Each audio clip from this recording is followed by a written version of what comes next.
Brought to you by खाता book. इनका tomorrow होना हो लेकिन हिसाब टुडे हो सकता है। हा? कैसे? भाई खाता आउट करो, खाता बुक डाउनलोड करो, ये ऑटोमेटिकली हिसाब करे, उधारी वापस लाए फटाफट। भेज दिया उसको हिसाब। खाता बुक, बिजनेस हुआ इजी। कल मैंने union environment minister Prakash Javadekar जी का बयान सुना था, आज अखबारों में भी उसके बारे में छपा। उनका कहना है कि प्रदूषण किसी एक राज्य की वजह से नहीं होता, प्रदूषण एक राज्य में होता है तो दूसरे में चला जाता है, दूसरे में होता है, हवा इधर से उधर जाती है, तो इसके लिए सबको मिलके काम करना पड़ेगा। उनकी बात से मैं 100% सहमत हूँ। बिल्कुल हम सबको मिलके प्रदूषण के खिलाफ जंग छेड़नी पड़ेगी। उन्होंने कहा कि प्रदूषण एक दिन में ठीक नहीं हो सकता, इसके लिए कम से कम 4 साल लगेंगे।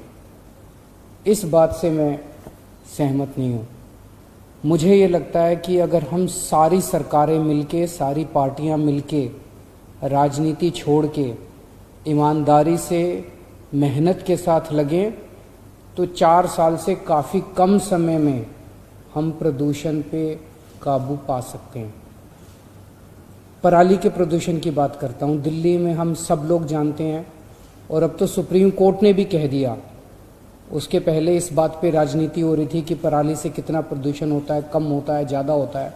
अब तो सुप्रीम कोर्ट ने भी थोड़े दिन पहले कह दिया कि इस वक्त, साल के इस वक्त, इन 2 महीने, 1.5-2 महीने के अंदर जो प्रदूषण होता है वो मेनली पराली की वजह से होता है।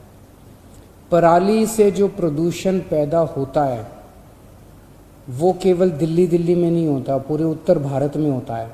और मुझे तो ज़्यादा चिंता उन किसानों की है जिनके गांव में जब वो अपने खेत जलाते हैं, उनके गांव में प्रदूषण का क्या हाल होता होगा आप सोच सकते हैं। वो अपने बच्चों को, अपने परिवारों को कैसे पालते हैं आप सोच सकते हैं, कैसे पालते होंगे।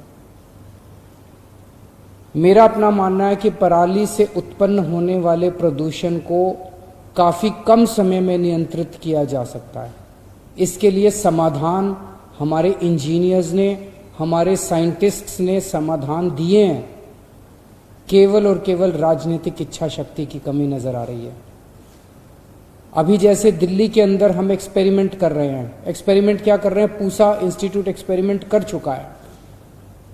पूसा इंस्टीट्यूट के बताए हुए रास्ते के ऊपर इस बार दिल्ली के अंदर सारे खेतों में दिल्ली सरकार अपने पैसों से, सरकारी पैसों से उस घोल को, उस केमिकल का छिड़काव कर रही है, जिसकी वजह से पराली जो है वो खाद में कन्वर्ट हो जाएगी, तो पराली जलाने की जरूरत नहीं पड़ेगी। एक समाधान ये है। दूसरा समाधान, करनाल के अंदर एक बहुत बड़ा पराली से सीबीजी गैस, कंप्रेस्ड बायोगैस, वो सीएनजी की तरह होती है, सीएनजी की तरह उसका इस्तेमाल किया जा सकता है। तो एक तरह से करनाल में पराली से सीएनजी बनाने का बहुत बड़ा कारखाना शुरू हो चुका है। तो पराली से सीएनजी बनती है, क्यों नहीं बनाते हम लोग? अगर पराली से सीएनजी बनाने लगे और वो फैक्ट्री जब किसानों से पराली लेती है तो किसानों को पैसे देती है, पराली खरीदती है, किसानों की इनकम हो रही है, किसानों के खेत से पराली खुद ट्रांसपोर्ट करके फैक्ट्री तक लेके आती है, किसान का कोई खर्चा नहीं है। किसान की पराली को वो फैक्ट्री खुद काट के लेके आती है, किसान को बदले में पराली के पैसे देती है। और वो जितनी गैस बनाती है वो सारी गैस दिल्ली की आईजीएल, इंद्रप्रस्थ गैस लिमिटेड, जो अपनी कंपनी है दिल्ली की, वो खरीद लेती है सारी गैस। सबका फायदा ही फायदा। पंजाब के अंदर 7 ऐसी फैक्ट्री चल रही हैं जो पराली से कोयला बनाती हैं या पराली से कोक बनाती हैं। वो फैक्ट्रियां भी, जो फैक्ट्रियां चल रही हैं पराली से, वो किसान की पराली खुद, फैक्ट्री वाले किसान के खेत में जाते हैं, पराली काटते हैं, पराली के पैसे 500 रुपए प्रति एकड़ के हिसाब से किसान को पैसे देते हैं, किसान की कमाई होती है। और वो किसान के खेत से खुद ट्रांसपोर्ट करके फैक्ट्री तक लाते हैं और फैक्ट्री में कोयला बनाते हैं और कोक बनाते हैं। ये फैक्ट्रियां एनटीपीसी को कोयला बेच रही हैं। तो पराली से कोयला बनता है, पराली से गैस बनती है, पराली को हम केमिकल इस्तेमाल करके उसकी खाद बना सकते हैं। और पराली से गत्ता बनता है। अब गत्ता बनाने की कई फैक्ट्रियां शुरू हो रही हैं। तो अगर हम सारी सरकारें मिलके अपने अपने राज्य के अंदर पराली को इस तरह से इस्तेमाल करने लगे कि उसको जलाने की बजाय किसानों को उससे कमाई होने लग जाए, तो कितना कितना फायदा होगा। ये फैक्ट्रियां पता नहीं कितने लोगों को नौकरियां दे रही हैं। जो फैक्ट्री पराली से गैस बना रही है वो कितने लोगों को नौकरी दे रही है, किसान को पैसा दे रही है। जो फैक्ट्रियां पराली से कोयला बना रही हैं वो कितने लोगों को नौकरियां दे रही हैं, किसान को पैसा दे रही हैं। जो फैक्ट्रियां पराली से गत्ता बना रही हैं वो कितने लोगों को नौकरियां दे रही है और किसान को पैसा दे रही हैं। मुझे लगता है अगर युद्ध स्तर के ऊपर हम सारे शुरू कर दें तो बहुत कम समय में, साल भर में हम लोग पराली को अभी पराली एक बहुत बड़ी लाइबिलिटी बनी हुई है, पराली को लाइबिलिटी की बजाय एक बहुत बड़े अपॉर्चुनिटी में कन्वर्ट कर सकते हैं। शर्त केवल एक है, क्या हम सबकी राजनीतिक इच्छा शक्ति है या इस मुद्दे पे केवल राजनीति करनी है। मेरी केंद्रीय पर्यावरण मंत्री साहब से निवेदन है,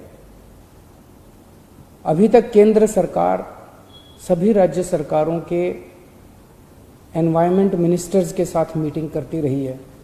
ये मुद्दा बहुत बड़ा है, ये मुद्दा एनवायरमेंट मिनिस्टर्स के लेवल पे डील नहीं हो पा रहा। मेरी केंद्रीय पर्यावरण मंत्री जी से अपील है कि हर महीने नॉर्दर्न इंडिया में पराली से उठने वाला धुआं एक बड़ा पोल्यूशन का कारण है, इसीलिए उत्तर प्रदेश, दिल्ली, पंजाब और हरियाणा, इन चारों राज्यों के मुख्यमंत्रियों के साथ हर महीने केंद्रीय पर्यावरण मंत्री को मीटिंग करनी चाहिए।